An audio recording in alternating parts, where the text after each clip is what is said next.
Hello and welcome to On Record, the only show of the LBL where you receive the latest news, stats, and scores every Wednesday at 5 p.m.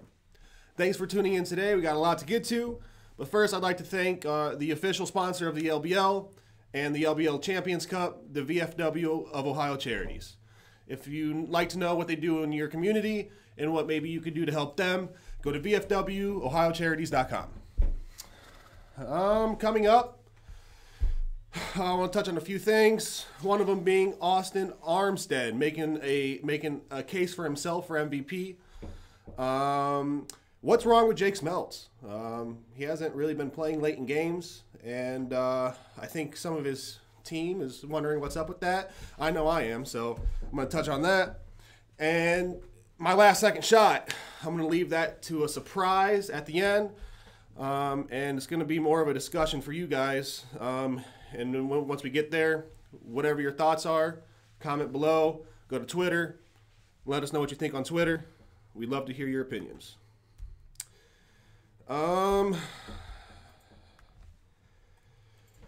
So on to last week, this past week here, we had the Liberty going up against the Pistons. They ended up winning 62-51. The Kings beat the Wolves to secure that number 1 seed, 71-52. The Vandals come back and win their second game of the year, 82-70 against the 419ers. And the Mustangs pull out a very tight and close victory against the Lions. So, had a few good games. The point leader of this week was Matt Ayers. He had 31 points, shot 13 of 26. Not too bad, Matt. The rebound leader was A.J. Cecil. He had 12 boards. And the assist leader, T.J. Pinnell, for the second week in a row, led all assists with this week 6. Player of the week went for Jalen Myers of the Liberty.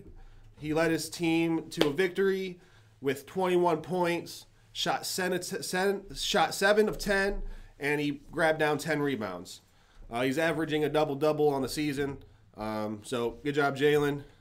Looking forward to more out of you later in the season and going into the playoffs. All right, I'm going to touch on each specific game a little bit. The first game was the Liberty and the Pistons. The Liberty won 62-51, and it looks like they're starting to figure some stuff out. Ben Cameron had his best game of the season, or since he's been with the Liberty, possibly of the season as well. He had 14 points and 8 boards, shooting 70%. So the Liberty were pretty efficient in this game. 4 out of the 5 starters had double digits, and Jalen had a spectacular game. So when you add all that up, they're poised for a Liberty W there. There was good team ball, best team ball I've seen the Liberty play since the beginning of the season. There was good ball movement, and there was a pretty big battle between Jalen and Mars. Both played decent, but I think Jalen ultimately got the best of them offensively and defensively. Mars went 3 of 16 and only had 8 points, brought down 4 rebounds. Ultimately, the Pistons just need to figure out how to pick the right shot, the correct shot, get the right shot, the open look. There's really too much of bringing the ball up court, maybe one pass and then shot. I think if they have a lot of talent on their team, a lot of athleticism, they start moving that ball around. I think there's going to be a lot more chances for open shots. So, with that being said, Liberty sit at 3-3 in the 4th spot, and the Pistons fall to 1-5 to that last seed at the 8th spot. The next game, we have the Kings that won against the Wolves, 71-52. The Kings had a team high in assists for the week. They had 17 assists, led all teams. And per usual, the Kings looked great. Great ball movement. Got out on the fast break. Thurman had 21 points, 7 rebounds, and it was 7 of 9 from the field. So Thurman has had, huge impacts on the game the past few weeks. But his special is really just when he's down low in the post. He grabs that, D board, and he's instantly looking down the court for that outlet pass. And that's honestly what Thurman does so well, which helps exactly what the Kings want to do when you have TJ and when you have JB out on the break. Anything's going to happen there. Something beautiful is going to happen there. So, surprisingly, this game, though, TJ and Jamison combined only for 9 points. They wanted everybody else to get involved. This really is a team. They play like it, and it's beautiful to watch them, go at it. Justin McGuire also had a heck of a game. He had 19 points. He also shot 7 of 9 from the field, and he was also 4 for 4 from the line. Actually, I think our best free throw shooter right now is Martin Glasper. I think he's shooting around 85%. But 4 or 4 for a game, it's pretty good. The Kings again show why they're the Season 4 reigning LBL champions. But my question is, would they have been better if they kept Malik Osborne on contract for this season? They kept TJ Pennell and they kept Thurman, two very key components to the Kings and how they run.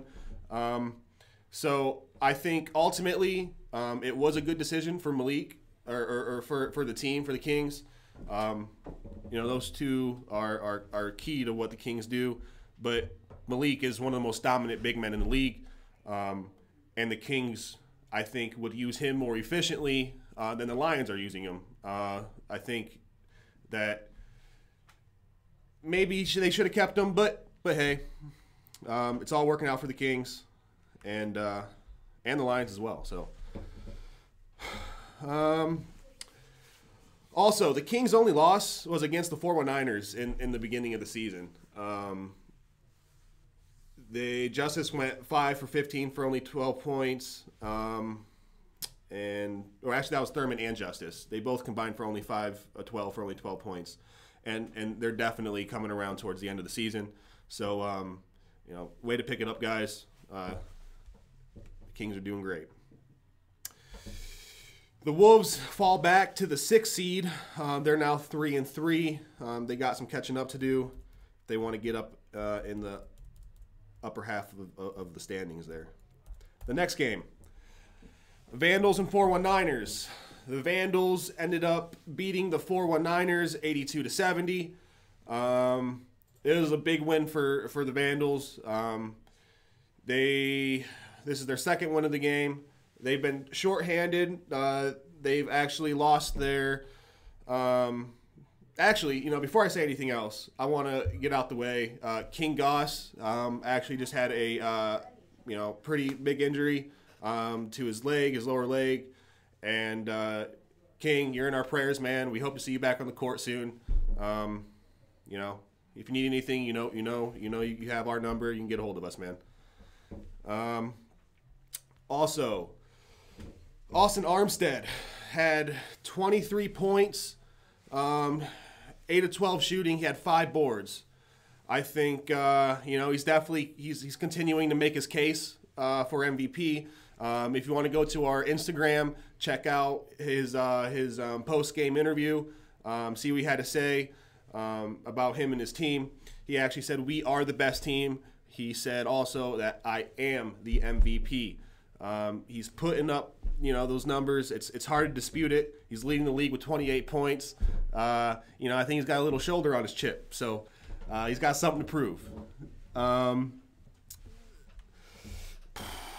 next highest scorer in the league after Austin, who's scoring 28 points a game, is Matt Ayers with 21. So there's quite a drop-off there. He's still shooting about 47% on the season. He's putting up great numbers, and I think that, if Austin keeps playing the way he is, he could be in consideration. Ultimately, what hurts him, though, is that record 2-4. It's hard to give an MVP award to a player, who's towards the bottom of the standing. So ultimately, he's doing well, but if the Vandals don't go on a run here at the end, then, I don't think much is going to happen there. King Goss was 5 of 31 with 9 points. He didn't really show out that game, but hopefully he can come back and improve on that shortly. The Vandals are having a disappointing season, but they may have some hope. They officially lost J.P. Sellis for the rest of the season, but they picked up a man in Dominique Dunn, who played well in his LBL debut with 16 points. So I think, trading him in for JP, it's not quite the caliber of player JP is, but, I think Dominique will fit well into the system. And, they led, he helped lead his team to a W. So I think there's a promising future for Dominique in the LBL. The Vandals sit in the 7th spot in the standings at 2-4, and the 419ers sit in the middle of the pack, pretty tightly contested there at 3-3. I believe there's 3 teams that are 3-3, so there's a lot that can happen in these last 2 games. The last game of the week was the Mustangs and Lions. This was a possible showdown in the championship game. 2 of the best teams, 2 of the 3 best teams in the league. The big 3 were too much to handle for the Lions. The Mustangs' big 3 were too much to handle for the Lions. They scored 62 of the team's 73 points. Martin Glasper had 24 points, 8 rebounds, 5 assists, and 3 steals. Really good game there, Martin. But not to be outdone, AJ Cecil had 22 points, 12 rebounds, and shot 53% from the field. So both had a really, really awesome game there, which ultimately led to their win. It was a team effort for the Lions, though. They had 4 players that scored in double digits. But the biggest thing I've noticed is they've really gotten away from feeding Malik. That man should touch the ball every single possession. Get him in position down under the basket on the block, and there's no one in the league who can guard him. They double down on him, and believe me, he's good enough to pass it out, find the open man on the 3-point line. So they need to keep feeding the beast.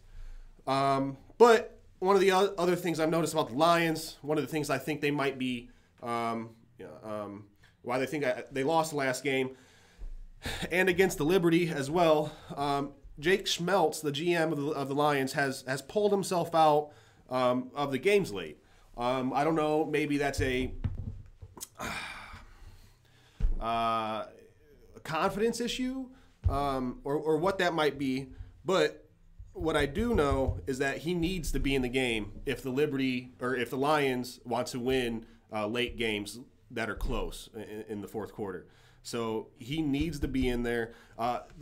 Since he's been in the league, since season 2, he has averaged 20 points at least. The most he's averaged was around 26 points.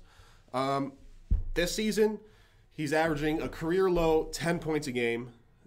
He has a career low 3 rebounds a game and a career low averaging 27% from the 3-point line. So, Jake, I don't know what's going on. He's got to figure it out. He's got to get his head right. When he plays at his best and to his potential, he's easily one of the best players, top 5 in the league. And that's said so by, one of his teammates himself. And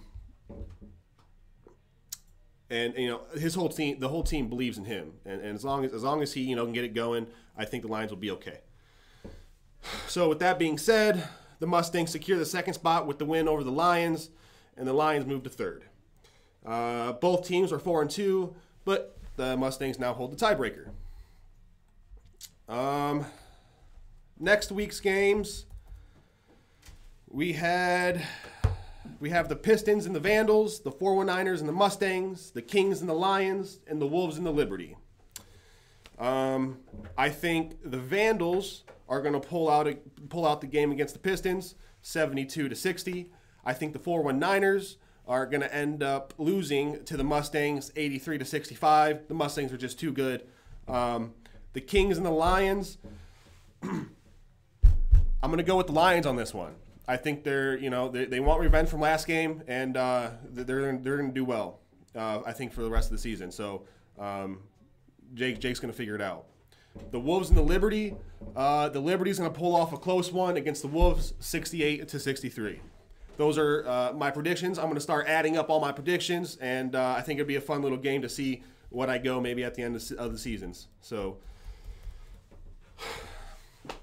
all right. So last segment of the episode. It's called the Last Second Shot. It's where I kind of give a hot take, maybe an opinionated take, and it's something that I want you guys to kind of talk about, maybe argue about a little bit. Let us know what you think. But here it goes. The Kings will lose their last 2 games of the season. Week 7, they're at the Lions. I just told you I think they'll lose a close game, but the Lions are going to be hungry, and they're out to prove themselves. Jake will pick it up, and I'm going to predict he's going to put up 25, 8-8. I expect a really good outing from Jake. I think he knows that his team needs him. I think we'll see that. Week 8, they have the Liberty, and the Liberty and the Kings are the biggest rivals. I think they hate each other. They hate to see each other win. So that's my last second shot. Let me know what you guys think about that in the comments below, on Twitter, on Instagram. On Twitter, we're at the LBL. Instagram, same thing. Facebook, you can find us. Just type in LBL. It'll one of the first things to pop up. Also, first 500 likes on our Instagram, or first 500 followers on our Instagram, we're going to be putting on we're going to randomly draw you, and the winner will receive a NBA jersey of your choice, shipping included. So go ahead and follow us on Instagram. Besides that, I think that's going to be it. Thank you for tuning in today, and I'll see you guys next week.